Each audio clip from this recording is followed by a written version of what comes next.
If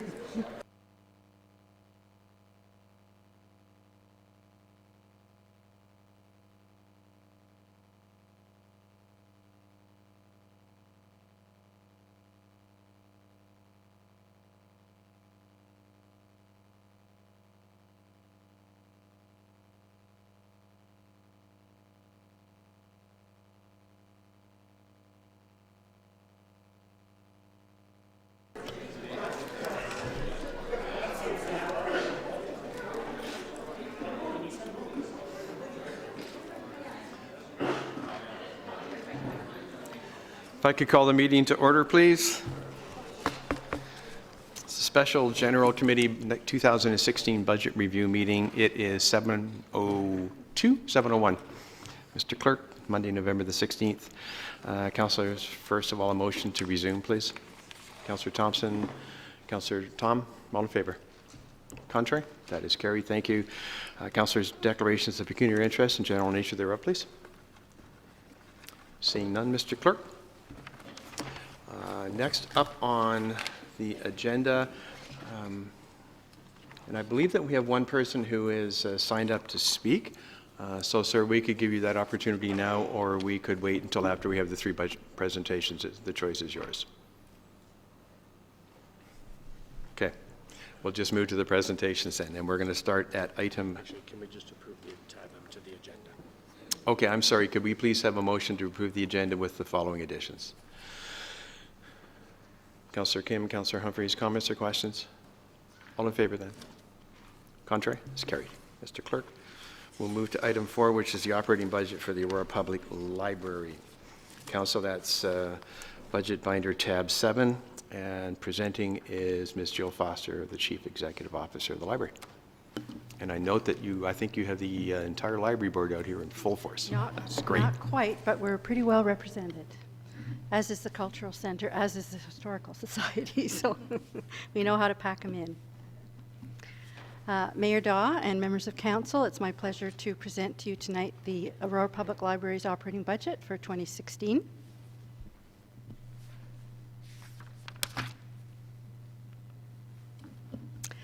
Aurora Public Library continues to provide traditional services, but we've developed new relevance as a community hub, strengthening community engagement and empowering the lives of our residents. Working in collaboration with our municipal, business, and cultural partners, the library develops services, provides access to technology, and creates a social and learning environment that promotes the economic vitality and the personal quality of life for all our residents. Our mission is simple: discovery and inspiration. Libraries stimulate creativity in the community by providing exciting, free, and accessible public spaces where people can participate and collaborate. Libraries are important access points for building technological skills. The public library is one of the first places that newcomers seek out when they arrive. It provides linkages to local resources and agencies, is family-friendly, and serves as a non-judgmental connector that fosters civic health and engagement. The public library has become an informal learning partner, and with new technologies and an emphasis on STEM learning, our mission statement remains directly relevant to the needs of an information society. We believe that Aurora Public Library is a significant contributor to the quality of life in our town. Our value proposition is strong, and its aspects encompass but are not limited to an excellent return on investment, employment support, welcome to new Canadians, a foundation for early literacy development, ongoing support for formal education, lifelong learning and homework help, equitable service to the whole community, contribution to cultural vitality, and varied leisure activities. As you can see by the slide up now, our year-to-date numbers reflect an upward trend of the community's use of their public library. We are experiencing positive growth in our major usage indicators. You can see by in-person visits up 13%, library programs up 10%. Our circulation is up slightly at 1.6%. And what is not really reflected here, but which we know by day-to-day observation is that it's a very busy, lively place. Many people use the library who do not actually have a membership. There's a lot going on and a lot of people in and out of the doors every day. As the development of the knowledge economy progresses, Aurora Public Library serves as a vital link for every resident of Aurora. The library is an essential investment in the future of our community and a driver of success in school preparedness, reading readiness, economic and employment success, personal growth, and social equity. Much of the library's contribution to Aurora is not easily measured, so we have a bit of a montage of events that we've taken snaps of. Pictured here are the intangible benefits that contribute to the quality of life for Aurora residents. Aurora Public Library is a popular destination, providing space for people to gather, to create, to study, to work, to meet people, to take a class, or to enjoy a concert. These benefits deliver a lifetime of value to our community. We've highlighted a few key achievements for 2015 in this slide. Clearly, they don't even scratch the surface of the many things that we do over the course of a year. I'd like to highlight a few others, if I may. Partnerships and collaborations that we have engaged in included the Aurora Winter Blues Festival, the Arts Music Store, the Aurora Chamber of Commerce, Canada Revenue Agency, RNC Employment Services, the Welcome Immigration Centre, York Region Library Innovation Network, Startup York, the Aurora Museum and Archives, the Aurora Cultural Centre, the Aurora Historical Society, the Aurora Farmers Market and Artisan Fair, Theatre Aurora, and Amnesty International. We presented reading readiness story times to hundreds of children at childcare facilities in Aurora through our Traveling Tales program that we conduct in the fall and the spring every year. As well, we made visits to the Ontario Early Years and Welcome Immigration Centre, participated in the Holland View Trail Retirement Community Wellness Fair, and promoted the library at the GO Train in the spring and at Aurora Youth soccer tournaments in the summer. This summer, 712 children signed up for the TD Summer Reading Club, and they read 3,999 books. We couldn't quite make it to 4,000. I'm sure there was a 4,000th read, but we didn't capture it. But as you can see, we're not padding our numbers. We didn't average it up. Our evaluation of the program this summer showed that 99% of the children who participated in the reading club spent either the same amount of time, 36% of them, or more time, 63%, reading during the summer months. And this is a very important fact because it has been proved that children who stop reading when school ends in June and don't pick up a book again until September are really at a disadvantage when they start their next grade.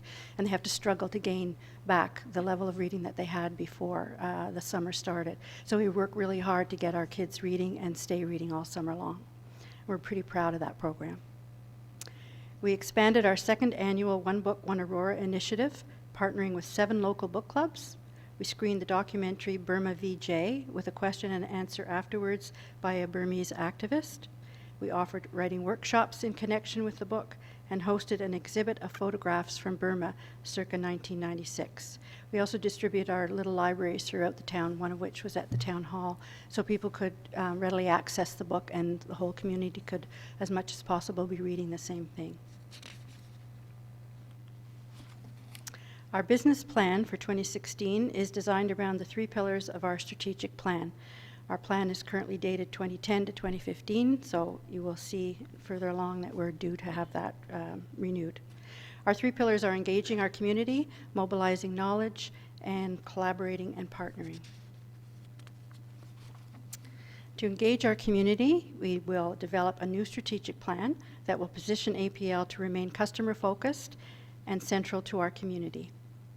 We will align our activities with a community-led framework, focusing how to better identify and meet the needs of our residents.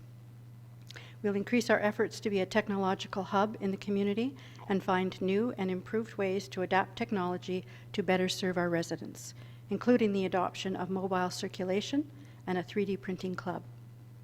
We'll continue to implement the recommendations from the Facility Needs Assessment, which was presented to Council in June. so that we may better utilize our spaces, and we'll work with the Town of Aurora staff to transition the Magna and Lebovic rooms for library use. We will expand our efforts to address the growing cultural diversity within Aurora and reach out to new residents and non-users with innovative programming, resources, and spaces. To mobilize knowledge, we will invest in our staff to empower them to be tech-savvy and technologically proficient. This will translate into better customer service and allow our staff to share their knowledge through programming, outreach, and information services. We will increase our outreach activities to organizations, groups, and individuals, and strengthen our position as a community hub for Aurora. We'll promote information literacy through resources and services that showcase new ways to use technology at home, work, school, and play. To collaborate and partner, we will showcase complementary and evolving library services through partnerships with the Town of Aurora, the Aurora Cultural Roundtable, the N6 libraries, and other local groups and organizations. We will build on past successes and take calculated risks to identify and develop new partnerships and new opportunities with organizations, partners, and businesses that promote the library's central role in the community. We will promote community cohesion through various initiatives, including our 2016 version of One Book, One Aurora. The development of our budget is in the same process that we followed for a number of years. Our library executive leadership team meets. We review all our budgets and align them together. The administration staff then puts together a draft budget which goes to our library board. The library board approved the current draft in October, and now we are here tonight. Council provided us with clear direction for the preparation of the library's 2016 operating budget. Library staff is pleased to present a draft budget that reflects Council's direction and that maintains 2015 service levels. We have planned for an outreach worker in order to address the demands of a growing and increasingly diverse population, as well as to maintain a meaningful connection with a wide spectrum of residents. We will also maintain the annual contribution to the Library General Capital Reserve to cover repair and replacement, service development, and future plans. As you can see from this slide, salaries and benefits will see a 2.9% increase, mainly due to step increases and a cost of living allowance for applicable staff, as well as the inclusion of a position designed to address the demands of population growth while staying within funding parameters. Other expenditures are estimated to increase by 5.29% to accommodate increases in the cost of materials, contracts, services, and rents. The bulk of other expenditures is our collection purchases, so that is books, AV, e-books, streaming, electronic databases, etc. That is by far the bulk, and much of that we purchase in US dollars, hence the rather unsettling 5.29%, but we have to pay what the market demands for our content.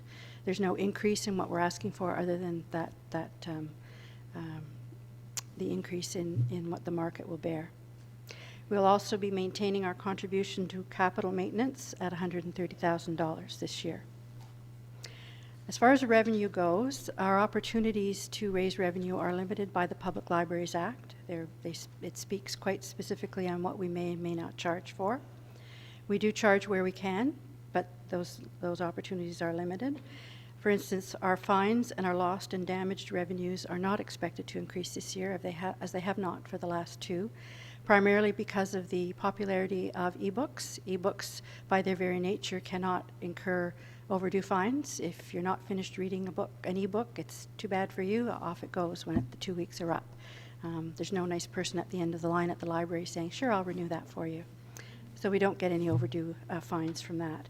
We also email courtesy notices when things are about to come due. This is a very common practice in libraries now. We all do it, so that people have the option of either returning an item, so no overdue fines, or they can renew it online. Again, no fines. It's one of the costs of doing business in our society now. Our municipal cap of $3,659,000 does meet Council's direction, however. As always, the major cost center for the library's budget is personnel, and for 2016, these represent a budget pressure of 2.4%. Other expenditures, based on the cost of goods and services, represent a budget pressure of 1%. Our municipal requisition for 2016 is $120,313, which equals the library's share of growth revenue as provided by to the library by the Finance Department. So again, the library's request meets the budget direction received for 2016, a cap of $3,659,000, and this represents a 0% increase after assessment growth. We believe that the library is a community asset and provides community value. And some benefits simply cannot be measured. I'll read out this recent comment we received from a grateful patron. This library has saved my wife's life. Now blind, she depends on the library's collection of CD audiobooks. These talking books have been a godsend to her. Wonder why? Imagine how small her world would be without books. Many, many thanks to our public library and its helpful staff.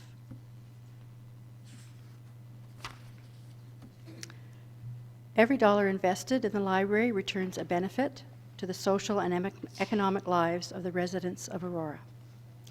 Ontarians visit their public libraries 72.5 million times a year.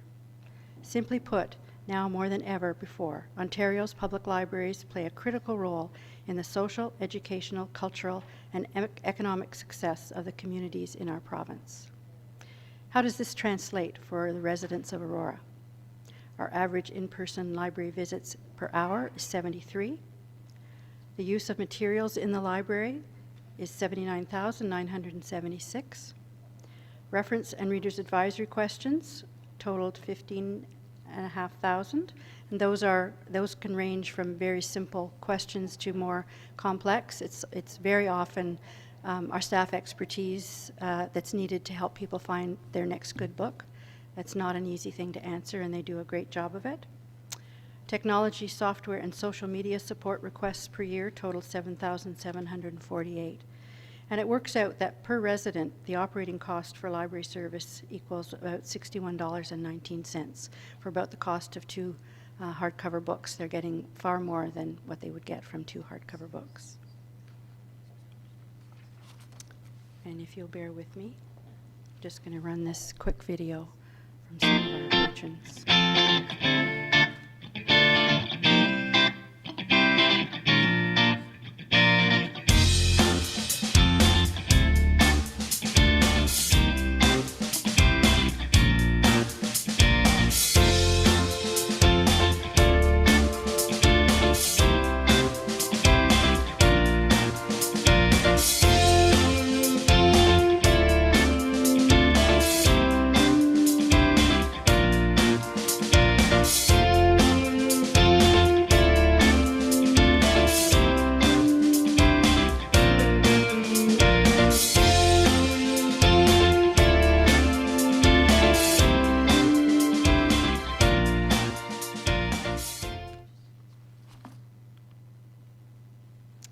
Support for Aurora Public Library has never been as important as it is in this age of content diversification, print, AV, digital, and the demands placed on us by the changing demographics of our community. The library as public place and space is paramount in enabling residents to experience opportunities for culture, creativity, and personal growth. With your support, we will continue to enrich our community and its residents in 2016. Thank you for your time. Thank you very much, Ms. Foster. Great presentation. Council, may I first please have a motion to put the recommendation on the floor? Councillor Kim, thank you. Second, Councillor Maracas. Comments or questions for Ms. Foster right now, please? Councillor Maracas, Councillor Thompson. Thank you, Mr. Chair. Thank you, Ms. Foster, Jill, for coming and presenting. The library always does a wonderful job, and we're always excited with what the library presents for our residents. I just had just a quick question as far as the budget and the line items. Just wondering, is there a more in-depth like line item that council could be provided with, looking at like the expenditures, or maybe not so much the personal, but more the expenditures, so we could see kind of like a line-to-line item? We could provide that through you, Mr. Mayor. We could certainly provide that. Traditionally, that is the board level, looks at that level, and when it comes to council having been approved by the board, this is the level that we provide. Perhaps in future years, if there was more detail required, that could certainly be, we could certainly devise that. Thank you. And just as a follow, that's great to hear that the board does it. I'm happy with that, and that the board goes through it at that level, and then they bring this forward to us. So that's great. Thank you. Councillor Thompson. Thank you, Mayor Daw. Great to see you, Jill. Thanks for coming out tonight.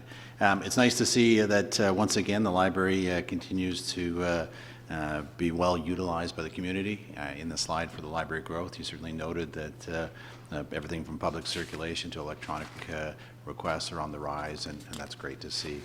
And just one question with regards to the two rooms that you referenced within the library.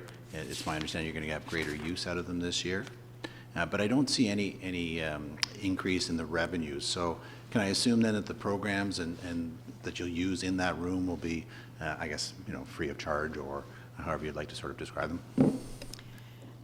Through you, Mr. Mayor, we have not yet established a price structure. We haven't yet proceeded to that level of discussions with town staff that we have a sense of when the changeover might occur. But when we do, I would anticipate we would have a scale for nonprofits up to commercial that would range from very little to nothing for a nonprofit group to a more substantial fee for a commercial group to rent the room. We'd have to establish a meeting room policy. For the board would have to approve that, and that would take place once we have a sense of when those rooms might become ours. So potentially there could be some revenue generated out of it for the library. I would hope so, yes. Great. And then, as always, my one question would be, in terms of memberships, where do we see memberships this year for the library? They're not up, which I guess is another way of saying they're down slightly. That's only one performance indicator, and frankly, we don't place a lot of emphasis on that one because so many people who are not members use the library. So we're providing a much wider coverage in the community than that actual number indicates. But we are hoping, with the addition of an outreach worker, to start to work on that very aspect. We have a lot of new people coming into town, and we need some way of reaching them and attracting them into the library. And I think with the help of a person who's focused on that kind of development, we may see that number rise. Yeah, I certainly hope so. We certainly all know how well respected and used the resource is from those that attend there, and I would hope that the new residents coming into the Leslie lands would as well. Thank you. Councillor Humphreys, please. Thank you, Mr. Mayor, and thank you so much for your presentation tonight. Some of my questions have already been answered. I want to thank you for the presentation. It's always great to see everyone here. Just a question relative to the outreach role. The objective of that is it to focus on the new areas of town, or what's sort of just a little quick description of what you feel the primary objective would be for the role? It's primarily a combination of reaching new areas and brand new residents, because if we can attract them early on in their days here in Aurora, I think we'll have more success in retaining them. But it's also to mine further the kinds of partnerships and collaborations that we have in place now. The staff who do that now are really pushed to the limit and can't do any more, and there is opportunity, there's areas for growth in Aurora. So we see this person focusing on developing new partnerships, expanding existing ones, and also reaching out to newcomers. I understand that many of the new residents of Aurora they may be relatively new Canadians, so we want to focus on that and do make an attempt to reach as many people as we can, that we have staff in the library doing what the public needs us to do in the library, and they can't be two places at once. So that's the role we see for that position. Perfect. Through you, Mr. Mayor. Thank you. That's perfect. We have so many to reach out to, new Canadians that would just be in heaven in our library. So I think that's great. Thank you so much, Jill. Councillor Tom. Thank you, Mr. Mayor, and thanks very much for coming out. My question was similarly on the outreach position. So I just want to go in a bit, maybe delve a bit deeper into that. So how do you envision the role for someone to go out and attract new Aurorans to come to the library? I mean, you mentioned that some might be new Canadians, others might just be moving here from another part of the province. What role and how, a bit more specifically, do you expect them to go out to engage new Aurorans to come to the library? We have broad strokes, and certainly I would hope that anyone we would hire would come to us with some community development experience and would be able to advise us on the best way to do it. That's the type of individual we'll be looking for. But there are many events and meetings and activities that are going on around town that we have found that when we can get to them, we make a real impact. The soccer tournament's an excellent example. We got some really good feedback from some attendants at the last soccer tournament. And with our mobile circ capabilities next year, we'll be able to actually service people where they are instead of them having to come into the library. So mainly what we envision is to have this staff member out in the community. I don't expect to see him or her in the library very much. If we're successful, this individual will be out in the community meeting people and establishing connections and creating new partnerships and just expanding the library's reach, finding out what people want from us, really being at a grassroots level. Thank you. And you mentioned that when Councillor Thompson asked you that memberships are down slightly this year, are you projecting that with a position such as this, that you might be increasing that next year and the year after? That would be my hope. Okay. Thanks. Councillor Kim. Thank you, Mr. Mayor. I'm a big supporter of the library, so is my wife, and we leverage it quite often. And thank you, Mrs. Foster, for presenting and coming out tonight, as well as all the board members. And as I think some of the questions have indicated, I guess performance indicators are of interest to the council, and I think in the last few months that's been a key trend that we've discussed in trying to make the town of Aurora kind of a performance-based organization. And just going back to the outreach role, and just to kind of tie everything together, it's sort of been discussed by a couple of councillors, but I know when I've had the opportunity to hire people in my vocation in the past, I always think out, 6, 12, 18 months down the road, what are some key indications that it was a successful hire. And I think it's already been discussed in terms of membership and other key performance indicators. Can you specify and confirm, other than membership, other KPIs that you would consider when you're looking back 12 months, that this was a successful hire? Ms. Foster?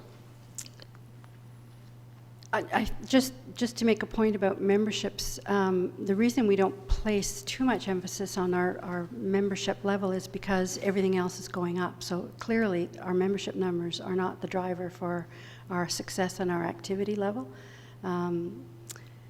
In terms of how would I see this as a success, I think, I would like to see that membership number maybe nudging upwards at least. I'd like to see our programs in the community. I'd like to see the attendance at those increase, the number of partnerships that we can create, and maybe those that we expand. So very much a lot of what we do now, but on a very limited scale. I'd like to see many of those indicators. I can't say how much, it's a little premature, but certainly I would like to see those in a more positive, even more positive direction at this time next year. Well, we're not going to probably hire until May, so it would be a little quick, but we might be able to see some improvements by this time next year. Councillor?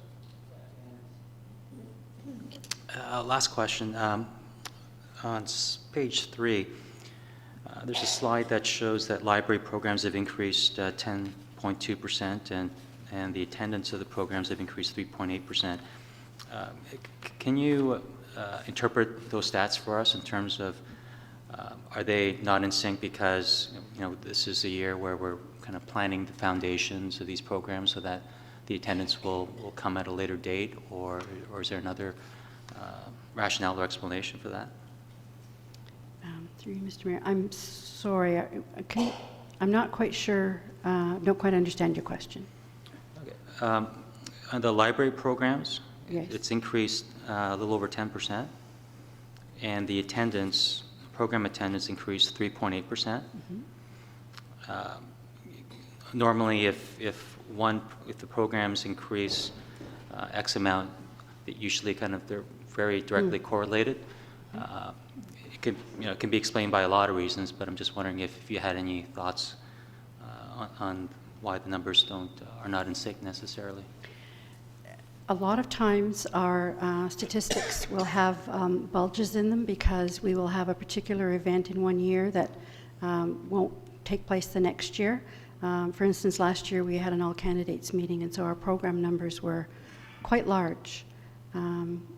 We're not having that this year. We won't have it next year. So there's always, there is never a direct correlation between the number of programs and the attendance. There's always a little bit of play in there.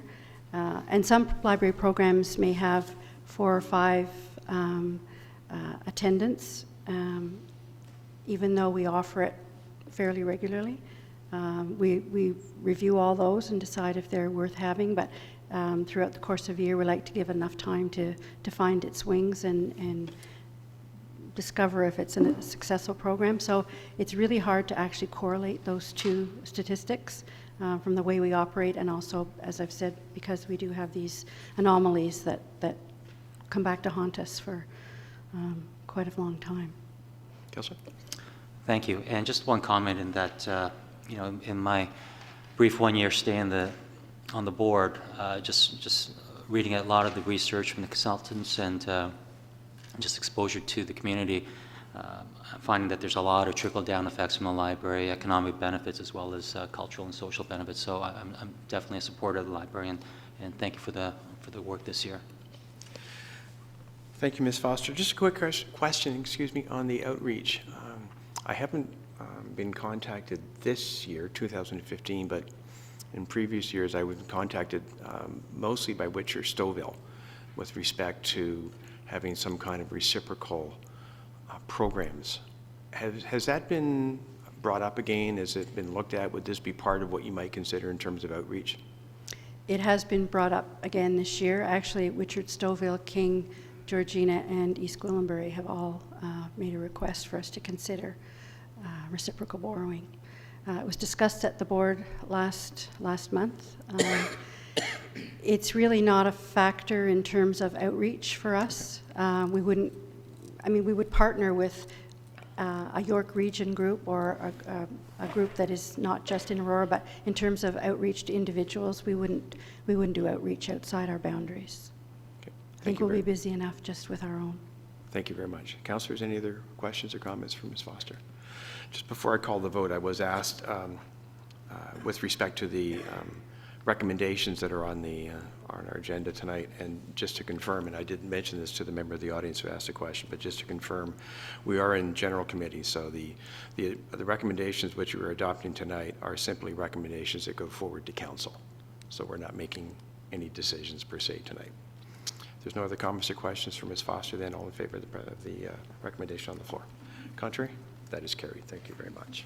Thank you. Thank you, and thanks to all the members of your board and staff who came out.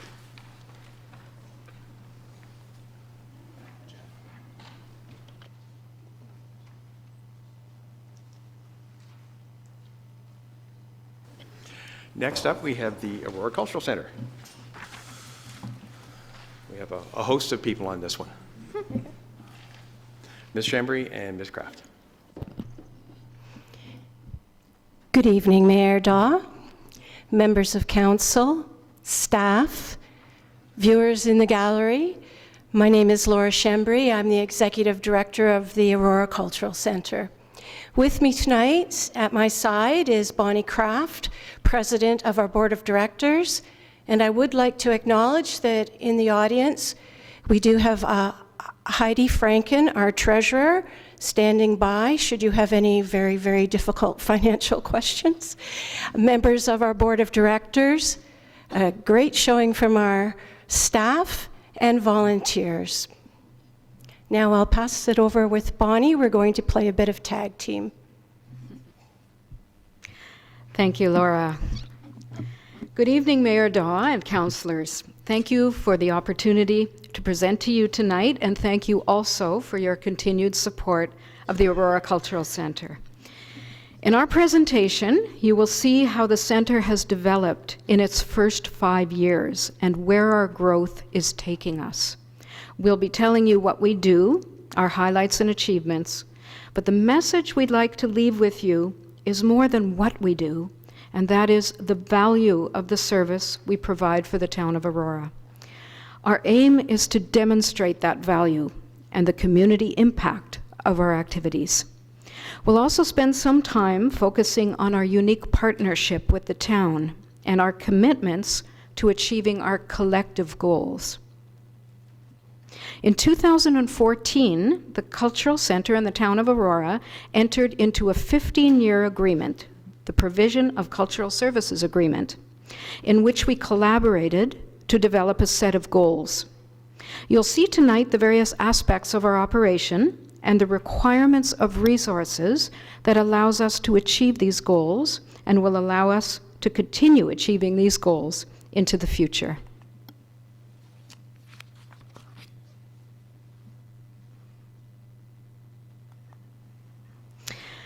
Here's an overview of our activities, and as you read through the list in the blue circle, you can see the wide range of programs that we present on behalf of the town. The two outer circles, fundraising and community facility rentals, further support the programming that's in the middle. Our facility rentals provide a venue for many community organizations, several of whom call the centre their home. And the whole circle is made possible by the continued financial support from the town.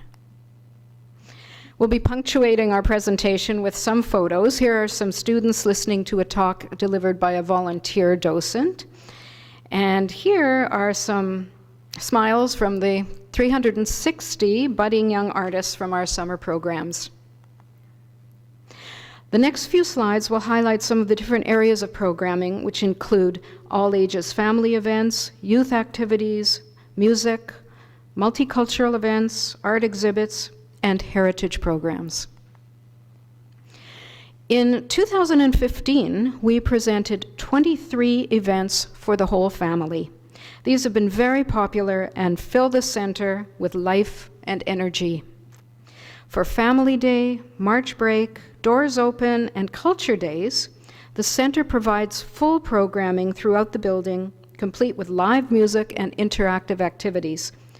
The Victorian Christmas afternoon features a professional live theater production of A Christmas Carol. Here are some highlights of our youth activities, and youth is well served at the center. We're especially proud of our high school art show, a program which has grown to include all 4 Aurora high schools, and 2 of these schools have adopted the program into their curriculum.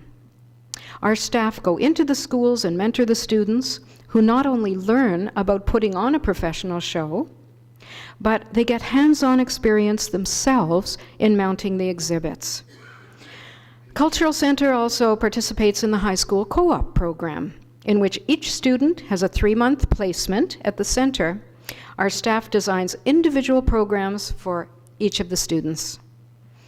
And here is art, posing in front of other art, and some more fun. In the surveys we've conducted to help guide our program direction, without fail, the most popular request has been for music and more music. So our music programs have grown in numbers and scope and include different genres from classical to jazz to world music and feature top artists in their field. Our concert venue, Breivik Hall, holds about 150 people, has professional staging, a beautiful sound, and is getting more and more well known as a premier venue to present concerts in an intimate setting. You'll also hear live music lending flavor and pizzazz to other events at the center, from Family Day to our pop-up marketplaces. Here's a sampling of our multicultural events. An important part of our mandate is to celebrate our community's diversity. Inclusiveness is central to our values, and you can see that in our programming. We showcase many different traditions and cultures through events, exhibits, and programs. A recent event at the Cultural Center was a shared partnership of the Intercultural Dialogue Institute, the Children's Aid Society, and the Aurora Cultural Center. I had the privilege of speaking there and talked about the capacity of art and music to bring people together. Our multicultural programs at the center allow people from different backgrounds to share their experiences, often through art and music. It is important, especially in today's world, to provide a platform for these opportunities to promote greater understanding among us, and the Cultural Center provides these opportunities. You can see here we had 16 art shows featuring 172 artists. Openings are always well attended, and the facility has state-of-the-art art galleries. We're very fortunate, and we are now known and respected for being one of the very few professional public art galleries in York Region. Our day-to-day gallery experience is enhanced with educational talks and demos by the artists and volunteer docents. We ran 33 adult arts programs in 2015, instructional programs from wood carving to photography to jewelry making and seasonal crafts.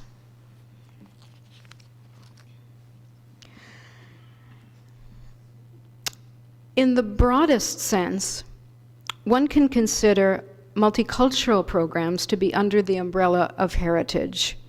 But we do also have several programs that promote our local and regional history. This is a very cool photo. Our Community as Curator program provides an opportunity for the local community to display their artifacts. We've had displays from businesses, clubs, organizations, and individuals. We also present heritage lectures, which are given both by local history experts and others from farther afield. All of these activities translate into lots and lots of feet through the door. In 2015, we are trending to over 25,000 visits. In terms of governance oversight and accountability and transparency, we do go the extra mile so that the public and our funders, including the town, have confidence in our organization.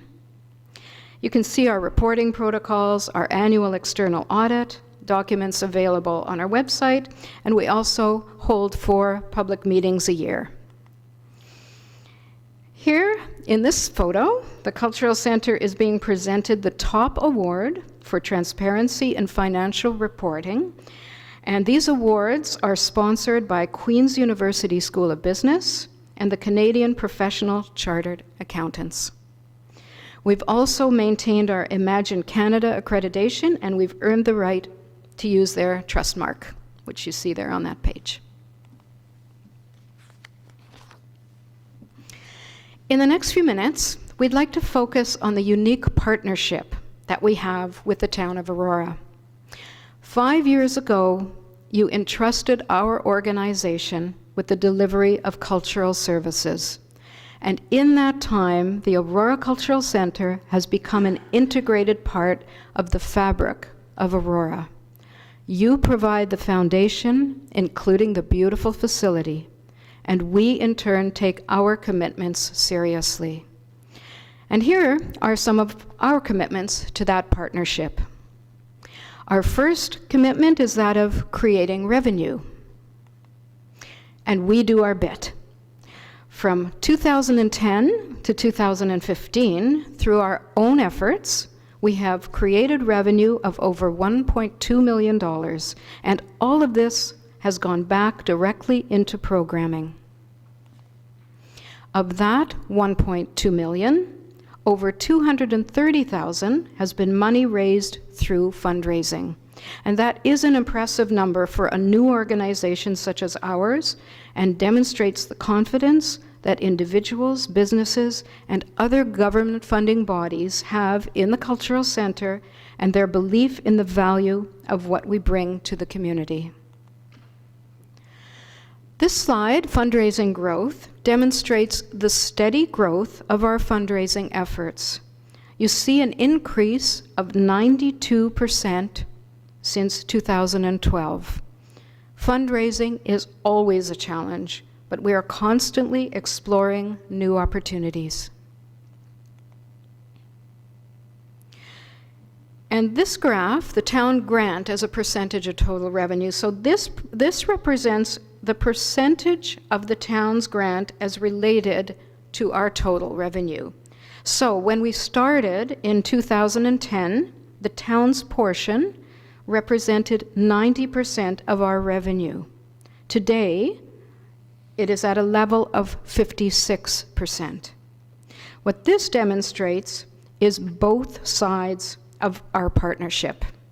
The town's commitment to provide core funding and our commitment to raise revenue that supports programming.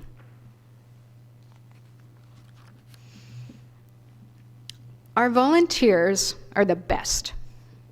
They're an important part of the team, and these numbers speak for themselves.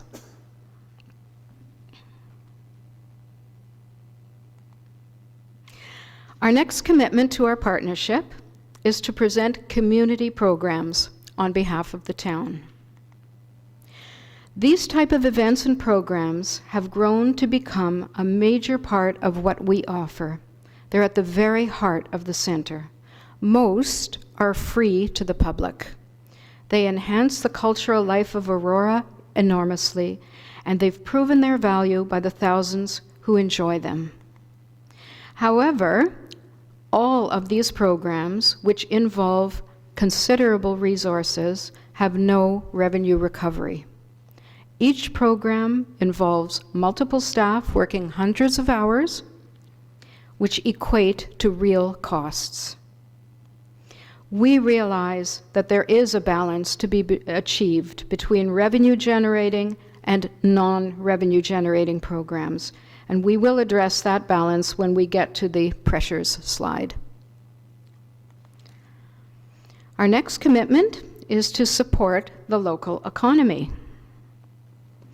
With all that is going on at the center, there are always things to buy, to advertise, to print, to repair, as well as our need for professional services. People that come to our events often patronize the local businesses. One of our nearby restaurant owners tells us that they always know when something is going on at the center. So the more we do, the more significant our contribution is to the local economy.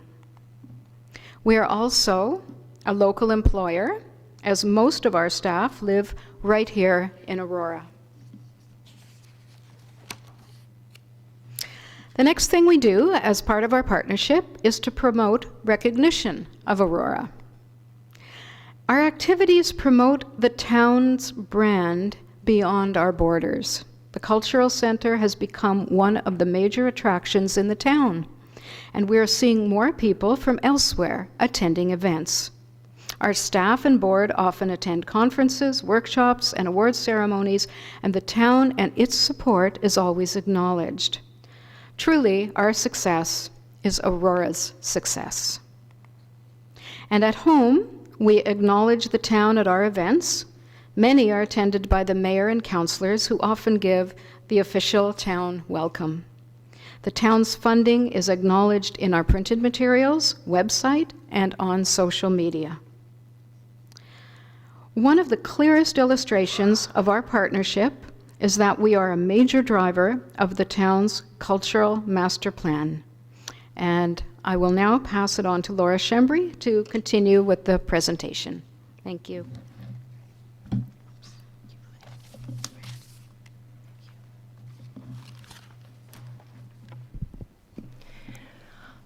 I had the opportunity to be an active participant on the steering committee for the creation of the Town of Aurora's Cultural Master Plan. As your partner, we would like to assure you that we have been rolling out the plan in several areas on your behalf. There has been action and there has been growth. This is the word cloud from the cover of the master plan.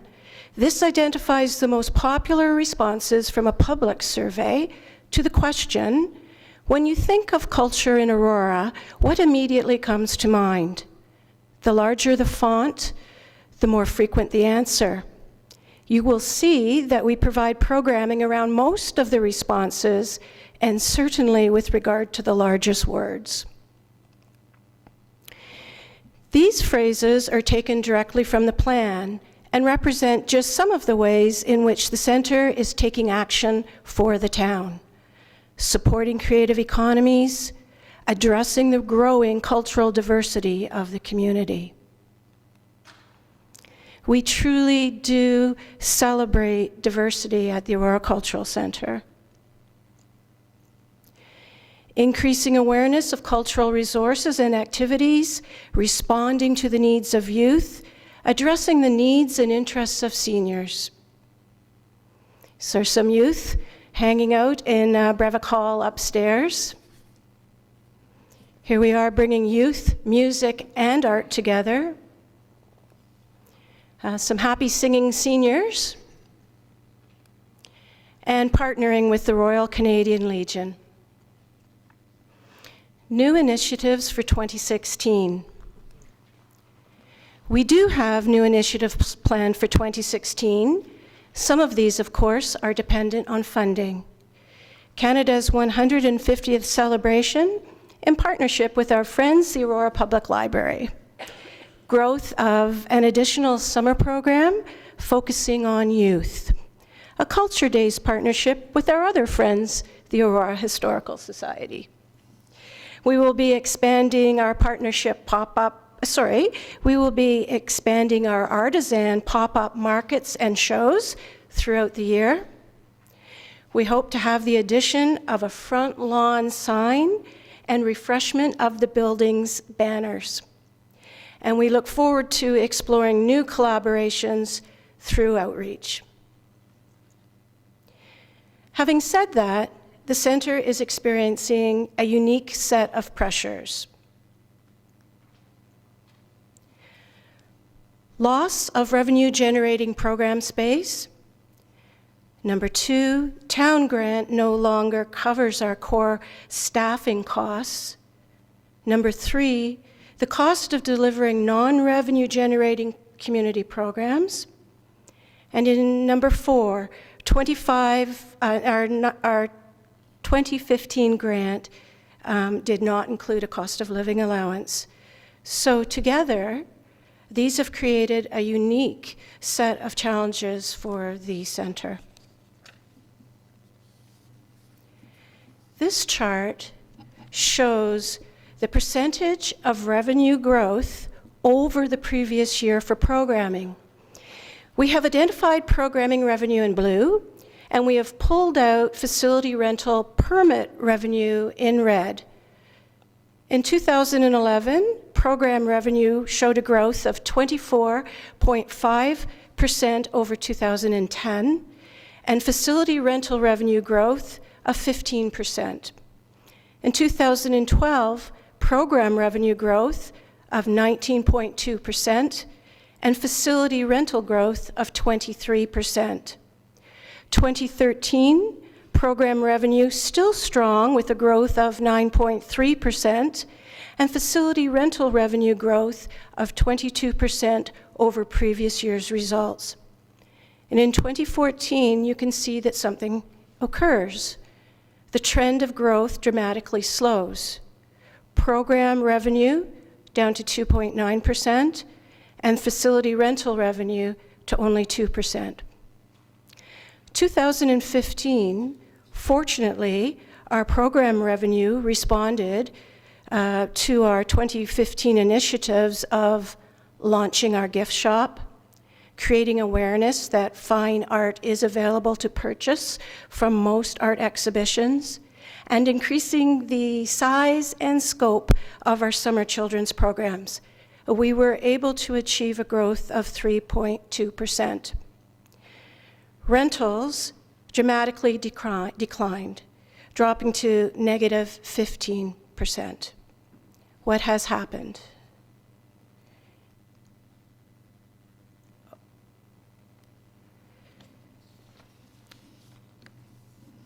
Here's what we believe to be the answer. 2010, 2011, 12, and 13, the center was growing programming and rentals in 4 spaces throughout the center. In 2014, this was reduced to 3 spaces, the Aurora room being slated for a town-operated museum. In 2014, following the trend of previous growth, we would have expected to earn an additional $44,500 in revenue from that space. This would have made our programming revenue in total to be approximately $208,000 in 2014, rather than the $163,520 we did earn. In 2015, this would have translated into approximately $217,200 total program revenue, rather than our forecasts for this year of $168,300. This is our single largest pressure, and combining it with the 3 other pressures identified creates an unprecedented challenge for the center. This impacts us in the following ways. The loss of revenue earning potential is cumulative year over year. We are now in year 2. Loss of significant space limits our ability to create the resources necessary to maintain current service levels. We will take the following action. We will redirect staff resources to mostly only revenue-generating activities. We will increase registration prices, facility rental fees, and ticket prices. We will reach out to the school boards, appealing for financial assistance to deliver the student art programs. But even with this action, I don't believe it will be enough to make up for the pressure. And now on to the 2016 operating budget for the center. Yes, and in your package, I know it's quite small, there's an additional chart at the back which will show you the budget in larger numbers so that you can actually read it. Please, here we go. Please refer to the last 3 columns: 2015 budget, 2015 forecast, and 2016 budget. The top half is revenue. In 2015, our town grant request was $387. The forecast line next to it indicates that we received $377. We are asking for consideration of $433,786 in the 2016 budget line. Grants other includes Summer Students Grant and the declining Ontario Trillium Foundation, our 3-year grant. Programs. While we have grown approximately $5,000 in revenue, or we expect to grow, in 2014, in 2015, we will not reach our budget target for the first time. In 2016, we project a small growth, but still not quite to the 2015 budget. Fundraising has grown steadily, and with 2015 being our foundation year, having a staff assigned to the position, it has been a major foundation for us. We will create and show greater results in 2016 due to the work and the inroads that we've made this year. While we will not achieve our revenue goal for 2015, despite our challenges and because of new initiatives, hardworking staff, and increased fundraising, we will have still managed to grow approximately 3.2% over 2014. On the expense side, you will see the reduction in salaries.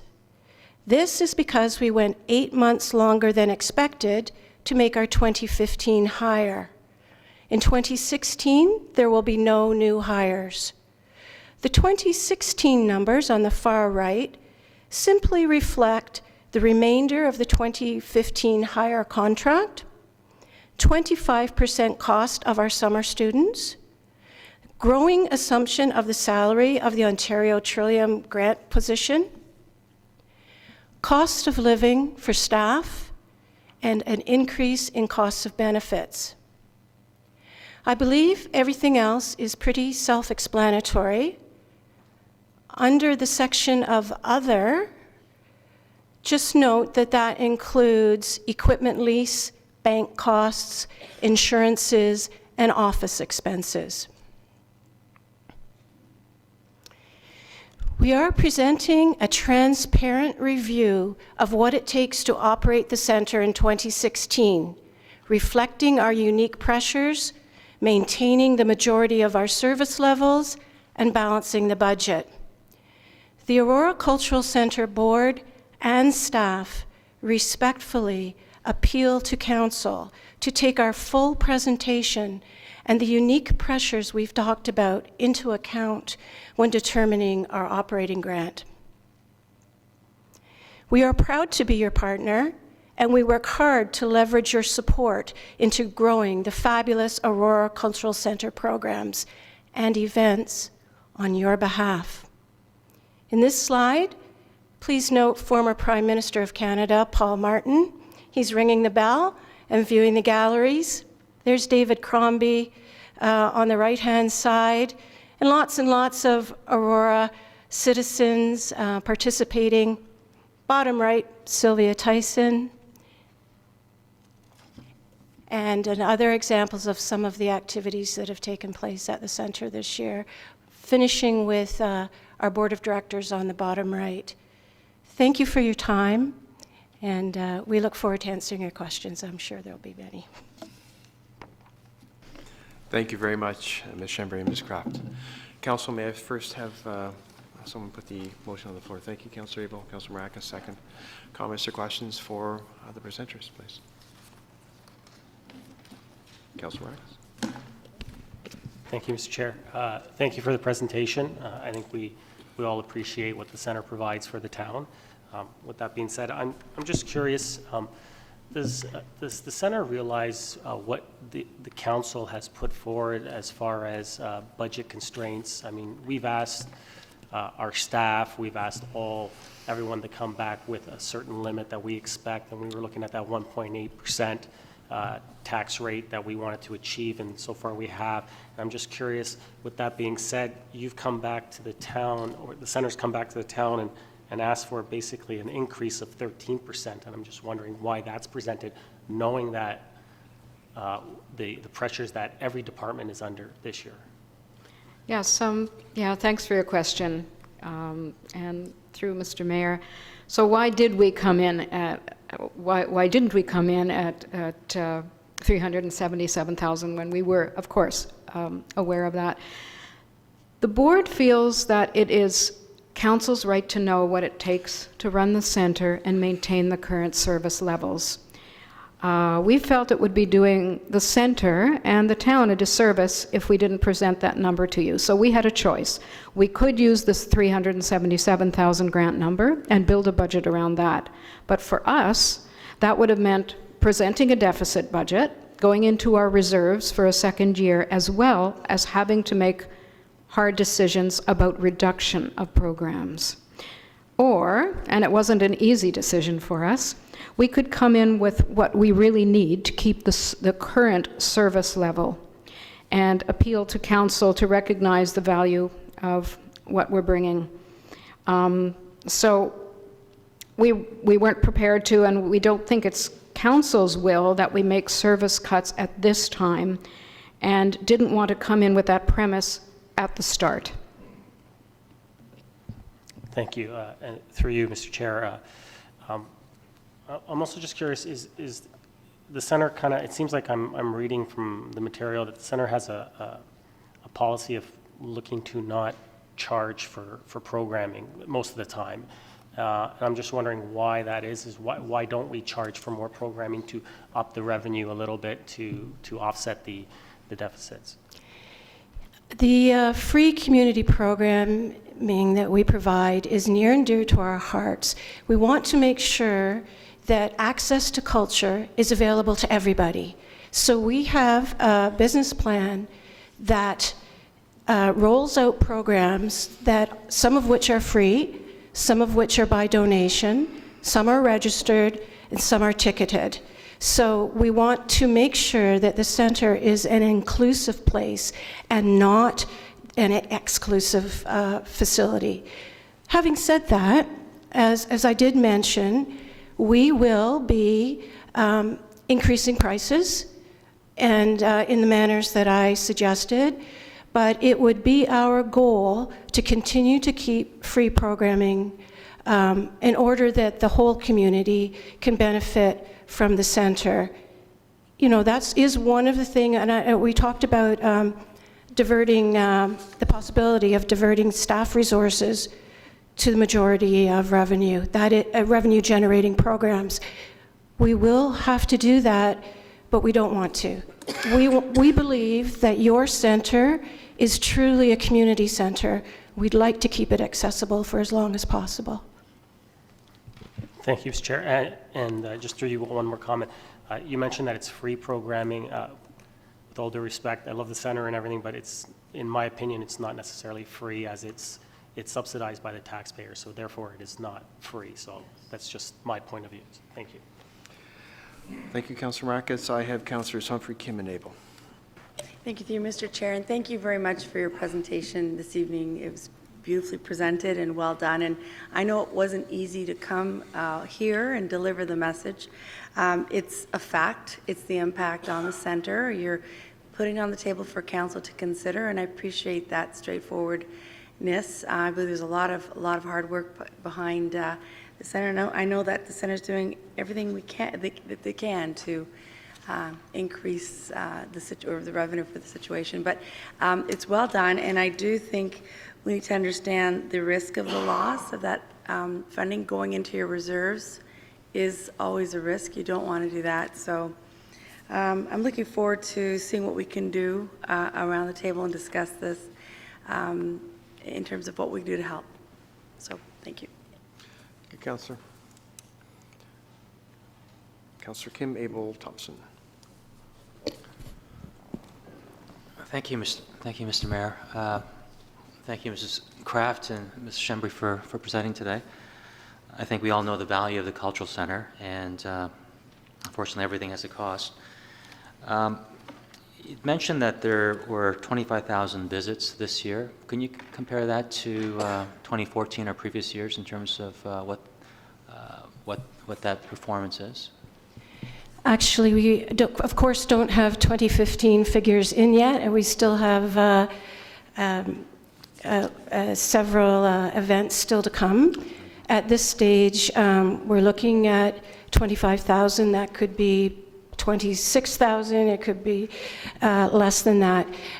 We are again feeling a little bit of the impact of loss of space and the programming that would go with that. So in 2014, we achieved 25,000 visits. So I'm not sure where we'll land for 2015. It's somewhere close. Okay, thank you. Through you, Mr. Mayor, regarding you mentioned that some programming is quote free and some you do charge. Have you noticed any price elasticity in some of the programs you offer? I know my children participated in the summer, and I was blown away by the value, and I thought I'd be willing to pay more, and I was just wondering if there's been any reviews done by staff in terms of the elasticity of the price. Well, yes, staff have studied this and have come back with a recommendation to me that there is some room to increase our prices. We will see the beginning of that in the winter programming of 2016. We will try to hold the line as best we can with the summer programming, again, to make this programming accessible for the children that perhaps don't have cottages to go to. You know what I mean? The children that are left in town. However, everything is on the table right now. Thank you. And through you, Mr. Mayor, last year I recall the Cultural Center hired a business development manager or officer, and I believe I highlighted usually there's a certain metric for every dollar that you pay the business development person, that there's usually a multiplier of 3 or 4 in terms of what that person expected to raise. Can you give us, shed some light in terms of the impact of this new staff member? Yes, our community investment manager has impacted in that in 2015 we were able to increase fundraising by 42%. And we are driving that to a similar number in 2016, so a further increase of 41.6%. For a small nonprofit cultural organization, certainly amongst my peers, this is a very good result, and we are continuing to push forward. And last question through you, Mr. Mayor. On page 7, there is a chart illustrating the town grant as a percentage of total revenue, and it seems to have plateaued, or in this case, I guess, bottomed out in 2014 and this year. Do you anticipate that's kind of like the resistance or the support level, depending on how you look at it, or do you see in the future some room for that ratio to come down a little bit more, or is that pretty well what we can expect going forward? It all will depend on sort of the town funding, in a sense, our core operating grant. However, I've done a great deal of study with nonprofit, charitable, cultural organizations, and most organizations depend on public funding at the same percentage we have, and some of them have depended on that for 40 or 50 years. So as a new organization going into our 6th year, if we were to have and maintain a ratio around 50, in the 50s, it would be very comparable to every other similar non-profit cultural organization, certainly covered by the CRA. So I think that I still see room for that to go down. I still have and we all do, a strong desire to continue to grow our contribution, but as we've expressed in this presentation, we have some new set of pressures that we have to factor in. Thank you. And certainly there's a big difference between the 2015 forecast and the 16 ask, but I think from my experience from relating with staff, it's certainly not because of lack of effort from your team, and so thank you very much for coming again. Thank you, Councillor. Councillor Abel. Thank you, Mr. Mayor, and thank you very much for coming forward. I think this is our third budget or fourth budget presentation you had. When I started last term, we didn't get presentations asked. I want to congratulate you on the milestone and the achievement of the transparency and the award you received from Queen's. I don't think we could ask for any more when we adopted the new cultural service agreement for transparency and letting us know what was going on. And so it's great that you're recognized throughout the country for this. You know, it's funny how we often say you have to do more with less, and we took away one of your fundraising or one of your abilities to create revenue by putting the museum in there, and that's what we asked in the cultural service agreement. I think when that was asked for, we didn't realize the impact. The good news is that we're doing a facilities alignment, a study. We're paying $50,000 for that. And I think one of the things that we'll try and figure out is in our cultural precinct as well, we spent money on that as well, that we will find room for the museum because I do believe it wants to expand. We can't put them both in the same place. So perhaps that ability in the Aurora room will come back once we get things sorted down the. But this is a pressure that you have. And if you would be able to create that revenue, you probably wouldn't be asking for any increase at all. The value of what you bring is not under the questions I've seen so far from council. It's really the increase that we're asking. If you didn't ask for any increase, we'd be applauding and away you go. If we gave you back a room, then you would probably be saying we wouldn't be asking as well. So we have to work with you in this time of transition. Certainly the town has put forward money to study and to appreciate the whole picture in a long-range fashion. And I think this is one of the little blips that we're going to see. I can, with the excellent presentation and the understanding that I have going forward, I can see your ask as being quite reasonable under the circumstances. My question is, in the Aurora room, you do help out what you can for the museum. You have counts going in for what you have in the cultural center, which I noticed was almost the same with that room removed. I can only imagine it would have been quite a bit higher. What sort of numbers could you provide, or should I ask the director, for the museum? How many people go into the museum? Is there any idea to give council a scope?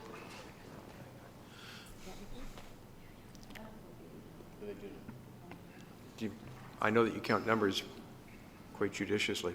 Well, I don't know if we asked Mr. Mayor to count the museum, but perhaps they do anyways in their. Do you have a sense? Do you have a sense?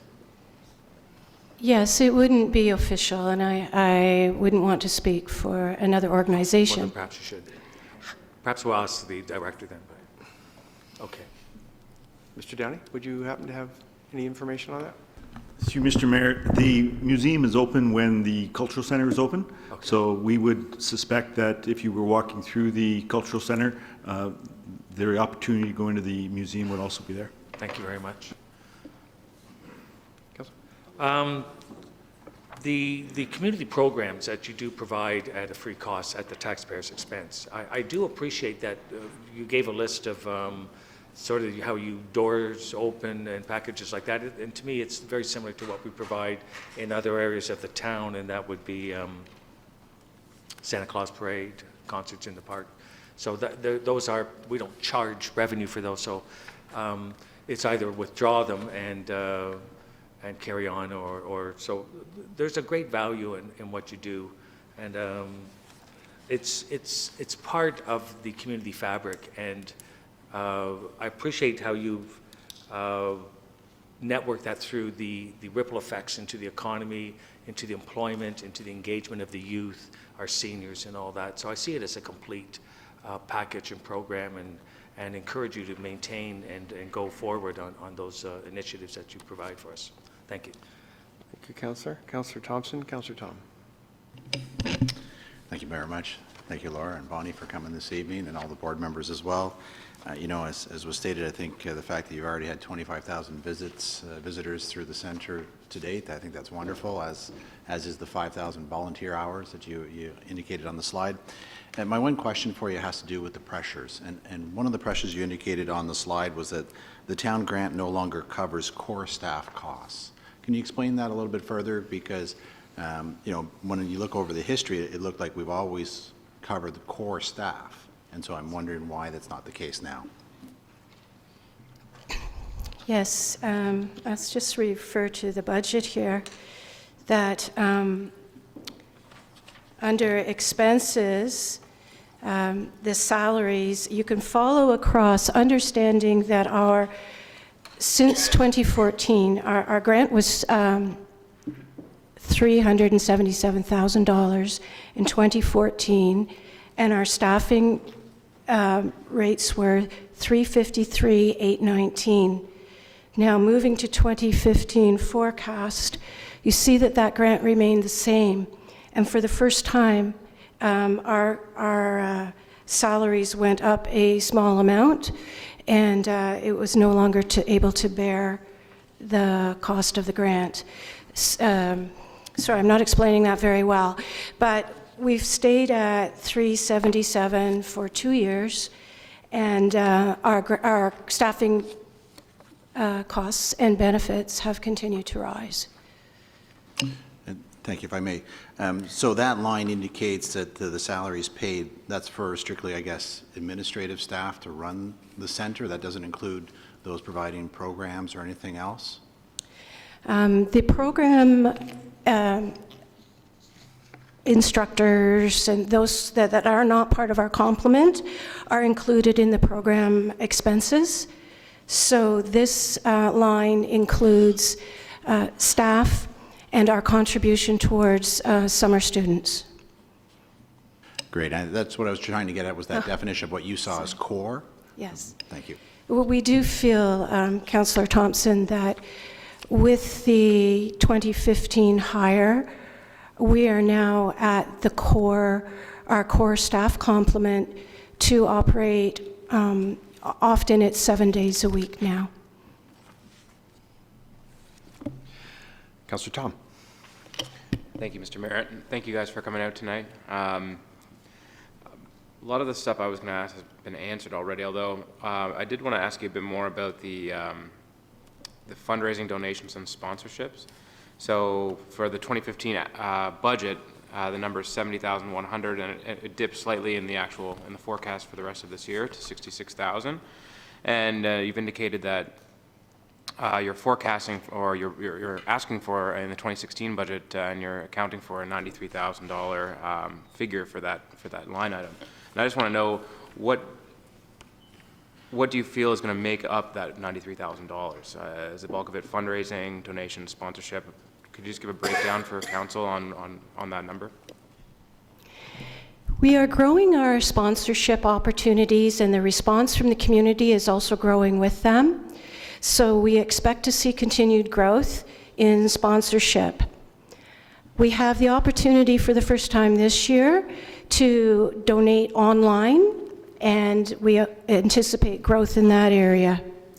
Through the fundraising arm, we have a staff member who devotes her time to reaching out to various foundations, government agencies, and organizations to support.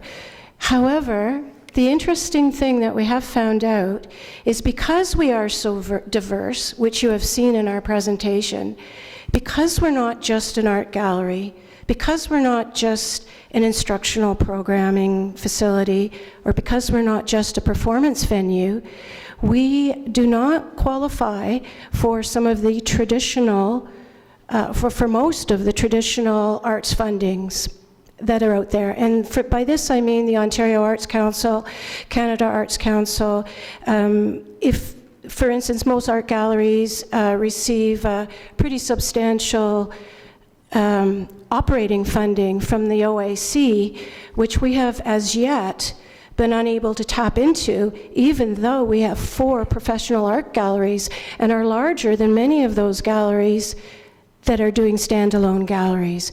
But because we seek to serve Aurora in a different way that we believe is unique to Aurora and is leading the way with other municipalities, where we present a diverse slate of programs that reaches a broad members of our community, not just an art gallery that is only people interested in art, but we try to satisfy as many needs in the community as possible.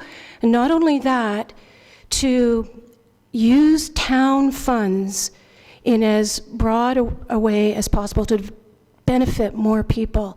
So as a result, we have experienced challenges, but we have spent a great deal of time this year in conversation with the granting officers and have firm plans to move the discussions to the next level. And the OAC has a new executive director. We'll be inviting that person directly to our premises. And we're hoping that these traditional funding bodies will catch up to Aurora. Thank you. And so just to clarify quickly then, fundraising, donations, sponsorships, and grants are also included in that? Except for the Ontario Trillium Foundation grant and the summer student grants. Thank you.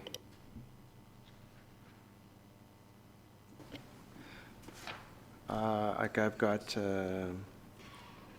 everybody spoke for the first time, so I'll go to Councillor Humphreys and then Councillor Maracas. Okay, thank you, Mr. Mayor.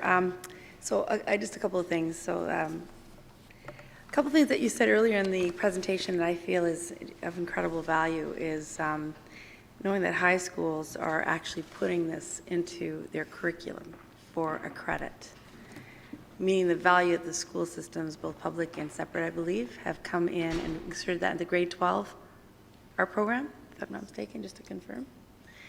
So incredible value that's giving back to our schools, our children that take advantage of our cultural center in that instance, which I believe is a real pure art curator program, I believe, and they have to display their art and market it and everything else, and they display it. And we've seen it. It's incredibly well done.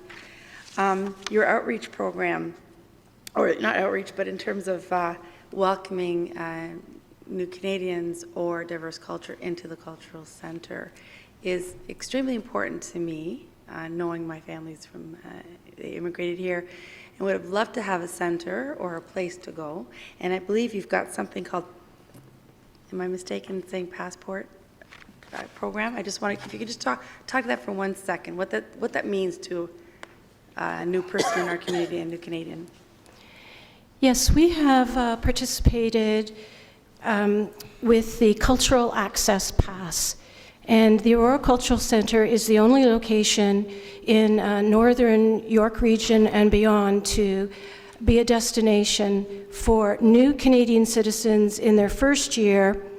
They go to the website on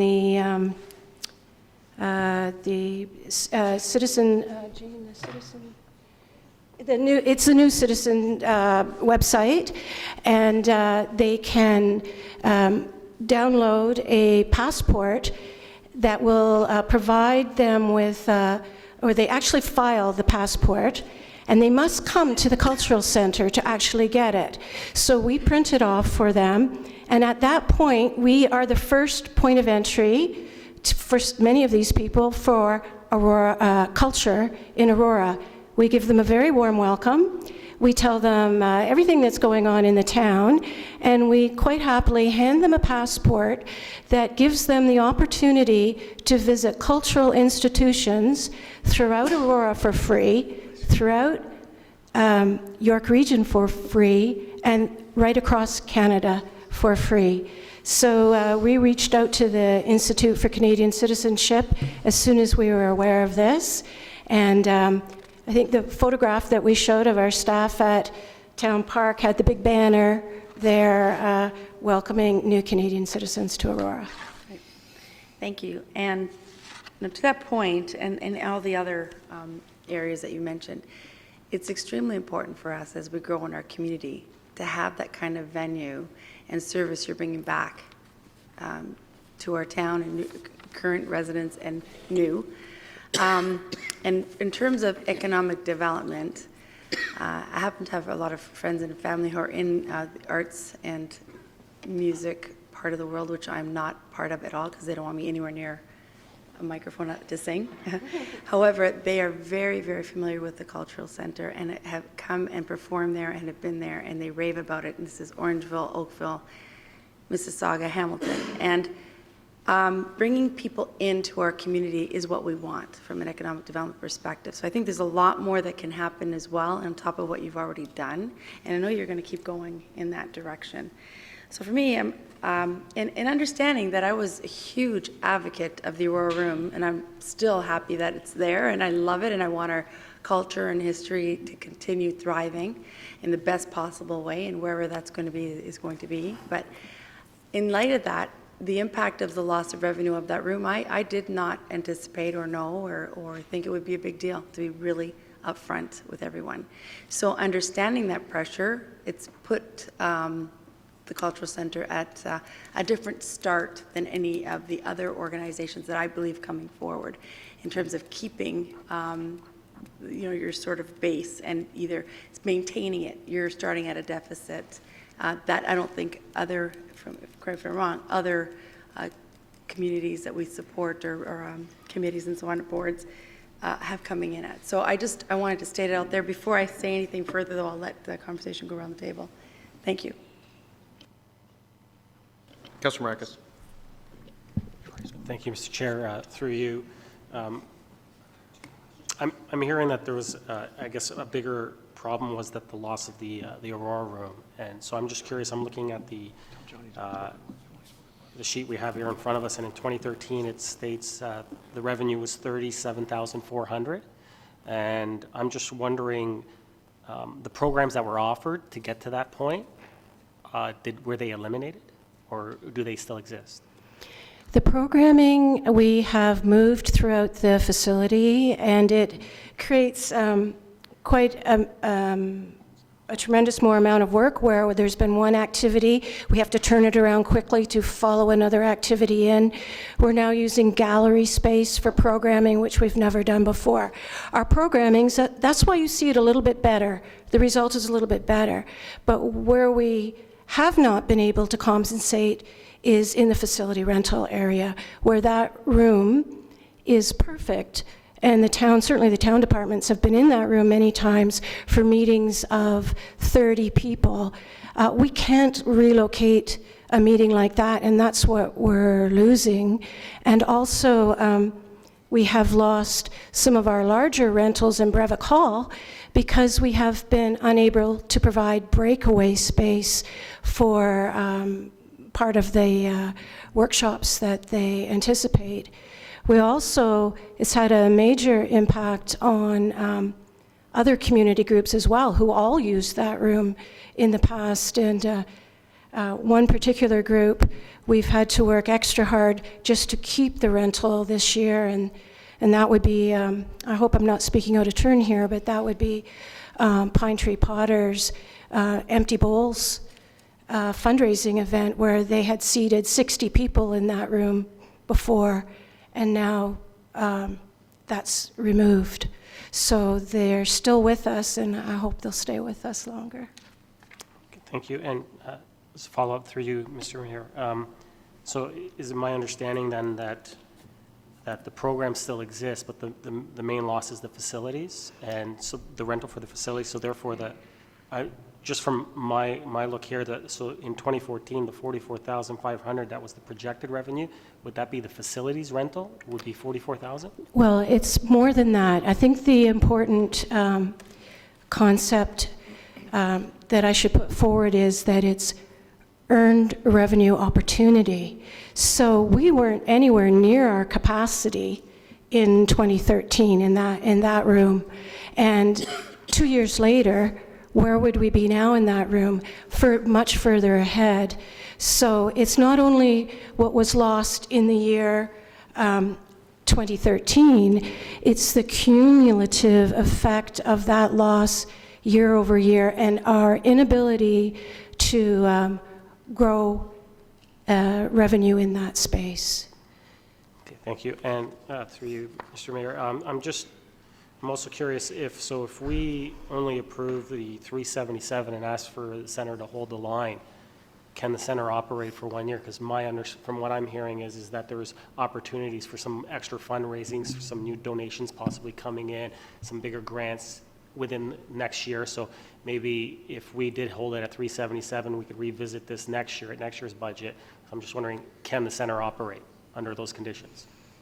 So I can answer from a board perspective, and then I can pass it on to Laura. But in the event that we would receive the 377, our board and staff would have to develop a 1-year plan, and I can stress it's a 1-year plan for 2016, and that would involve a balance of going into our reserves and into a deficit to preserve as much programming as possible during this year, but realizing that it is a risk for us and we could only sustain that for a year. So there's a balance of that and true reduction of services, and that from an operations perspective, that's up to our staff to decide on those services that would need to be reduced. I can say, though, that those community programs which do not create revenue will be affected and jeopardized.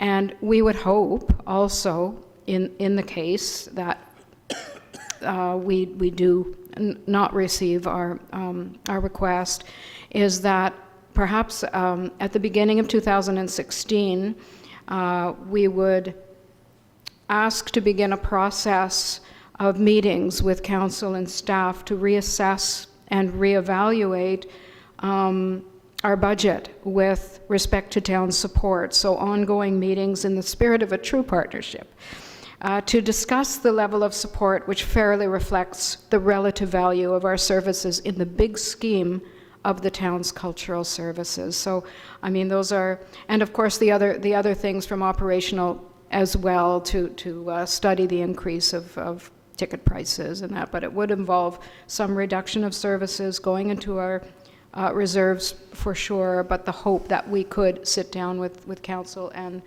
town staff and reassess in the next year, because we could not sustain that for more than a year. Thank you. Yeah, I think that would, through you, Mr. Mayor, I think that would be great to sit down at an early stage and kind of try to work things out and figure out where we need to go in the future. I just have one more question.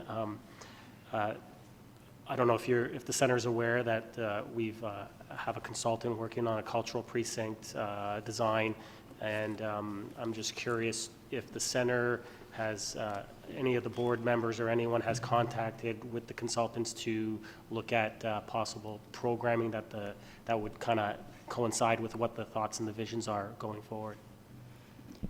Well, I'm very happy that I sit on the steering committee for the cultural precinct plan. I believe I'm the only non-town employee that does, and I've certainly been involved in the first focus groups, had an opportunity to have my voice heard, and a member of our staff and some of our board of directors did partake in the tour and the focus group at the end of that.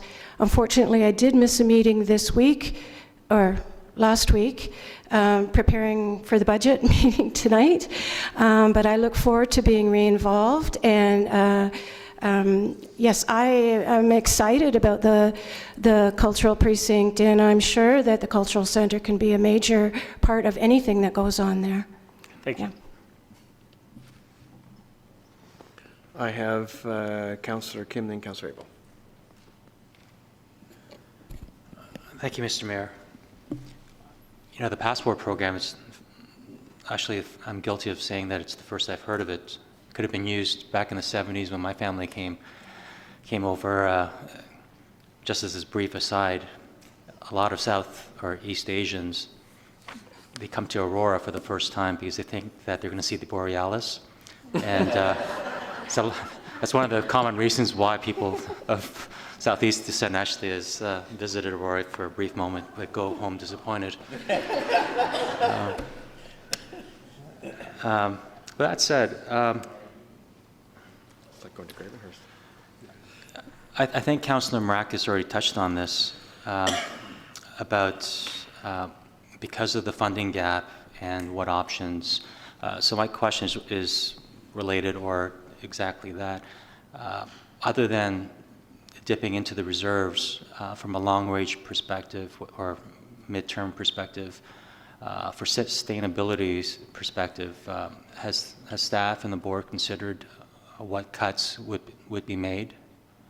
Has that been considered or no? We do understand that and are prepared to make any hard decisions that are necessary and to consider every option. So we have not delved into it any more than that, rather than understanding that this will need to take place. Yeah. I think through you, Mr. Mayor, I'm empathetic to staff because it's hard to have a successful organization without a long-term plan, and you can't have a long-term plan without a long-term budget. I think one of the factors or variables that I would like to incorporate in our council discussion when we go into talking about the budget would be to have, if it's possible, to have a long-range budget forecasting for the cultural center, so that it'd be fair to you guys. I do believe that you guys have been working very hard and to make ends meet, and I do believe that in principle and in terms of ideology, there are certain things that need to be changed. But I think at the very least we need to we can't go on year to year, but to give you some stability and understanding in terms of what you can expect in 2017 and 2018. Just like at the town we manage, we have an asset management program, and we know what everything's going to be worth down the road. I think the cultural center needs some kind of guidance. And you mentioned partnership, and I think that's what partners do. So hopefully we can work with the staff on that. Thank you. Councillor Abel. Thank you, Mr. Mayor. And just a couple of questions. One, you often bring in music artists of renowned fame. And I don't want to give the impression that the taxpayer is paying for that. Would you explain, is that a revenue neutral? Does it ever operate that monies are being there or supplemented to bring these artists there? Yes, our concerts are, I would believe from our surveys, the most popular service that we offer, and also perhaps the most expensive when you consider a band, tech, piano tuning and things like that. However, our ticket prices, we do create revenue. It is supported. They are self-standing, self-supporting programs. Our concerts have always succeeded in covering at the end of the year, in covering their costs and making a small revenue for us.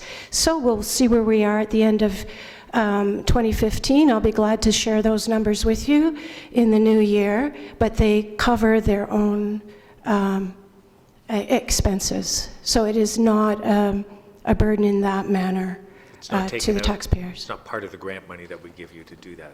No. Thank you very much. And you've made it very clear at the table, had the Aurora room been able to be under your revenue and rental program, you would probably not be asking us for anything at this time. Like I see the laws equals almost what you're asking for in the grant increase this year. I would say that if there had been no change made, and if we carried on in 2014 the way we were carrying on in 2013, that would be the case, yes. Thank you very much. And just my comment is, it's not to villainize or make the museum look like a fall person.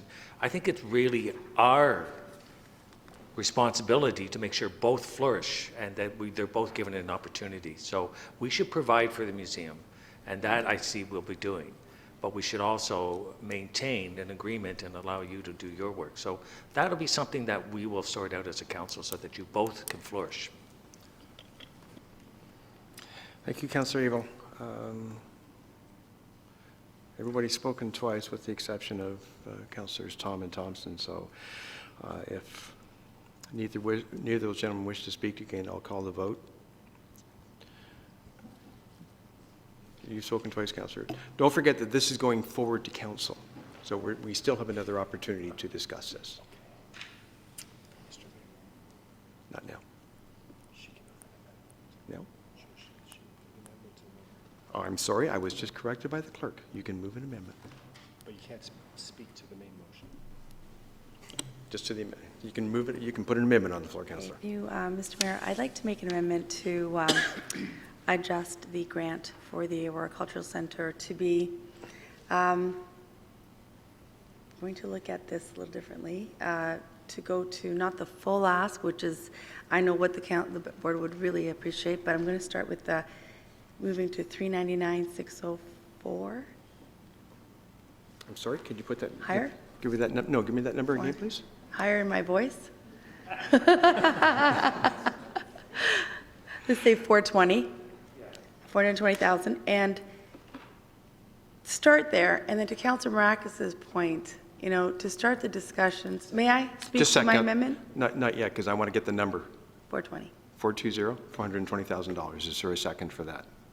Councillor Abel, speaking to the amendment, And Councillor. through you, Mr. Mayor, understanding the situation and the will of the board to try to work a whole year in a deficit and get into that dangerous area, this will help the Cultural Center sustain, work through some of the initiatives, the sponsorships, the fundraising, and nothing's to say that we continue to meet early in the year and see how we're doing one way or the other, and maybe we can reduce budget or whatever. I just think that right now I see that they've been in reserves, it looks like reserves for 2 years, dipping. That's a dangerous game to play, particularly with all the investments we've already put as a town in the cultural center. To continue risking something a little bit greater is concerning to me. Adding this additional amount, I can't tell you what the percentage is right now, but so for really, back to the motion, if anyone would like to second that, if it's already been seconded. It's already been seconded. Okay, thank you. So to go to 420. Other speakers to the amendment, please. Councillor Abel. Well, thank you, Mr. Mayor, and of course I'm in favor of this. We're not asking the library, you know, to take a quarter of their funding away from them and say provide the same services. Of course, the library doesn't have the tools to produce a revenue, but we have seen through the whole, like many of our programs, that they depend on revenue generating. So we couldn't go to our rinks and take a third of the rink off and expect them to create the same sort of revenues, and I wouldn't expect the same of the facility like the Cultural Center and taking away a quarter of their revenue rentals away. So we have created just an outstanding, and it's just too much to ask.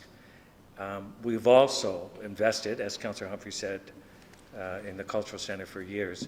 But more importantly, and with the vision going ahead and long term, this council put ahead a facilities report in this area to study where we could do. So I'm certain that we can do something grand for our museum, probably even expand if that goes into plan.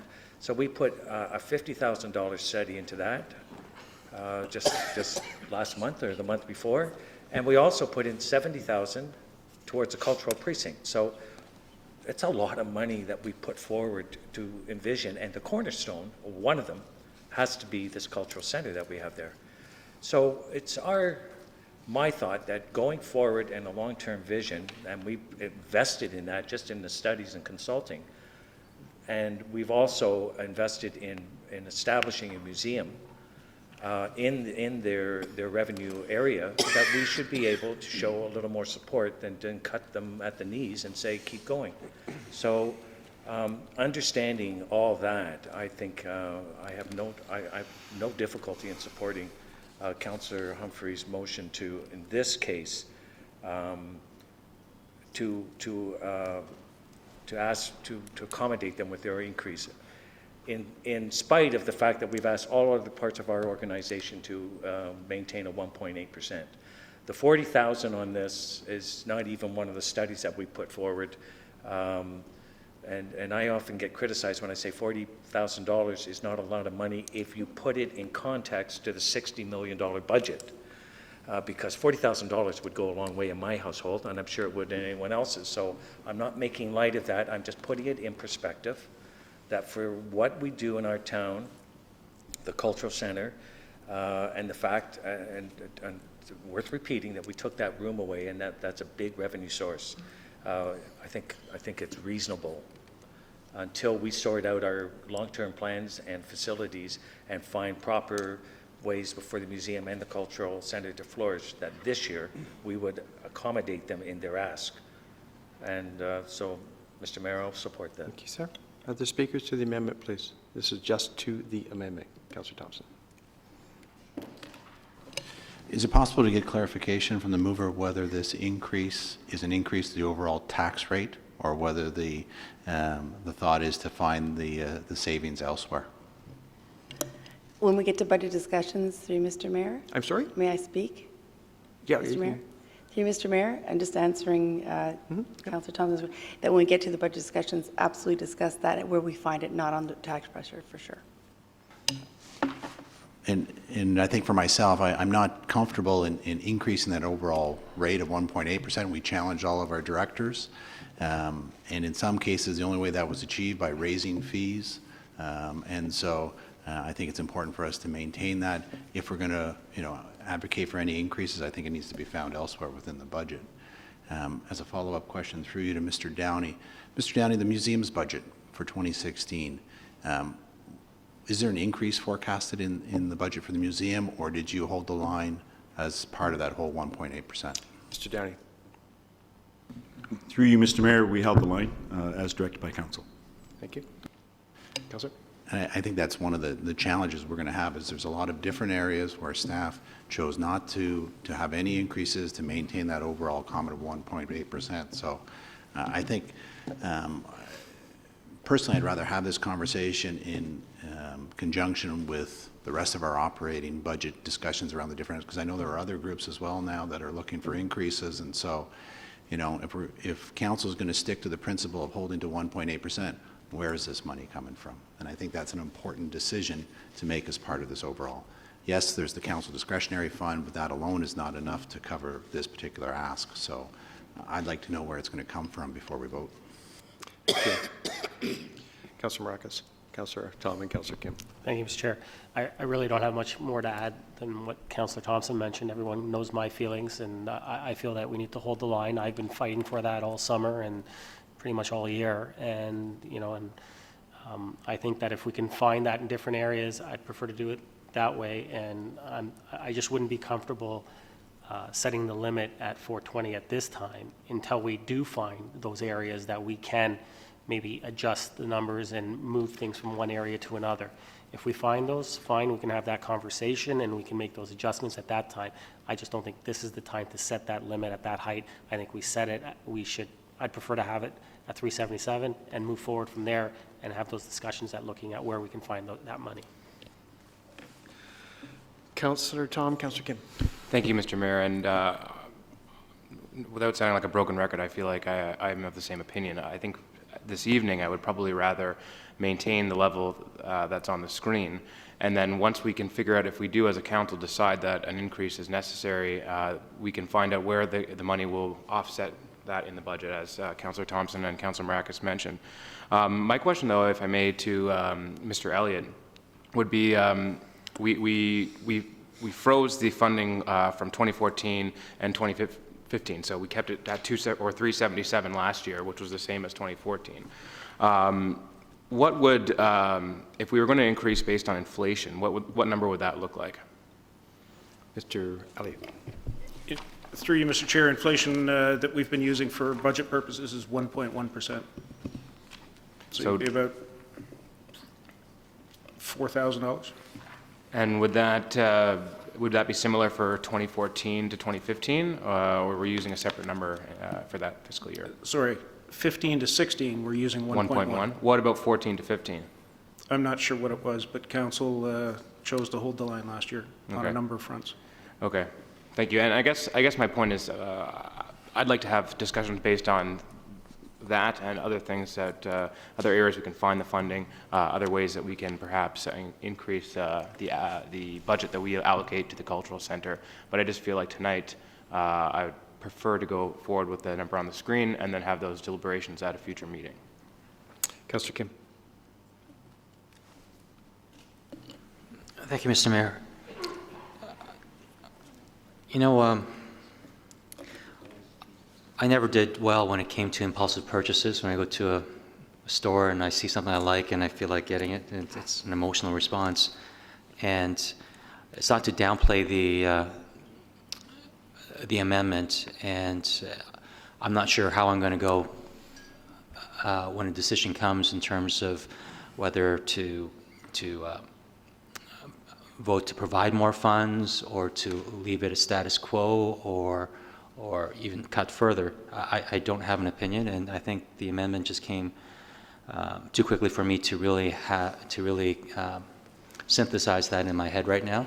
I think to have a week until the next operating budget meeting or budget meeting to think about the presentation, what was presented to us, and also, as I added earlier, about thinking about a long-range solution. And I would hate to just add 43,000 and still have the same predicament next year. And whether this is a transitional year and we think of a long-term plan for subsequent years, I'm not sure, but I'm not prepared to vote for the amendment at this time. So again, it's not, I'm veering one way or the other, but I think I need more time to make that decision. And so I'm not going to be going to vote for the amendment at this time. Thank you. Thank you, Councillor. Councillor Abel, second time on the amendment. Through you, Mr. Mayor, if we were to refer this to the next part of our budget, would that be in order? Or I'm just afraid that if it gets defeated, we won't be able to bring it back up. Mr. Clerk. Thank you. Through you, Mr. Mayor, a motion to refer would not be in order because General Committee doesn't have the authority to pass. That's a recommendation to Council. However, Council has a couple options. I would suggest that if the amendment is defeated, that does not preclude it from being reconsidered within the context of the next meeting, because it is our past practice to recess budget committees and continue. So it's all within the same meeting. So that's permitted. Alternatively, the amendment could be tabled for future considerations. We already have one motion that's been tabled for consideration at a future budget meeting. So those are those are General Committee's options I would suggest. Councillor Abel. If I could, Mr. Mayor, would I put a motion to table?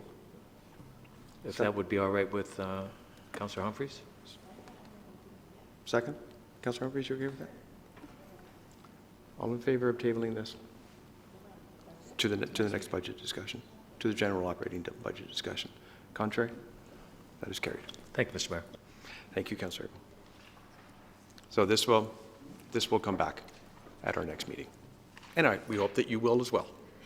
Can I make a procedural suggestion, Mr. Mayor? Yes, please, Mr. Clerk.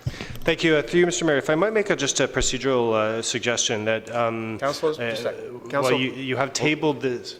Council, please. One meeting.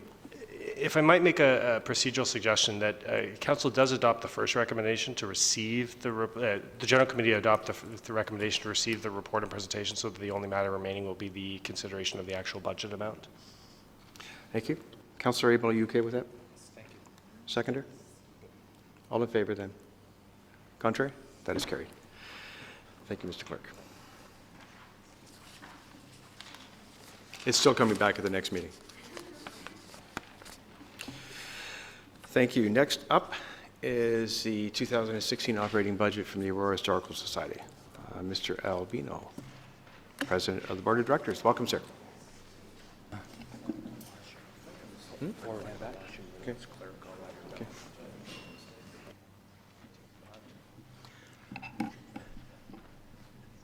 Good evening, Mr. Mayor. Good evening, Town Council. This is a tough spot to be on, the last person up in a budget meeting, but we're pleased to be here. This is my first opportunity to address you as President of the Historical Society, which a job I assumed this year. I'm delighted to be here, and I'm also delighted by the extensive amount of support I've received from our board, our members, our friends, and our adherents. We've got a great organization. We've had a wonderful year, and I'm very pleased to be able to tell you about it. This is our mission statement. It's a nice mission statement. It's well written. It's been in place for many years now to preserve, interpret, promote the social, cultural, and material heritage of the community of Aurora for the education, enrichment, and enjoyment of present and future generations. I use a simpler one, which is we try to preserve the past and bring it back to life. But essentially, that's what we try to do. And I should also mention that we're now in our 53rd year, so we have been around a long time doing exactly what our mission statement indicates to you.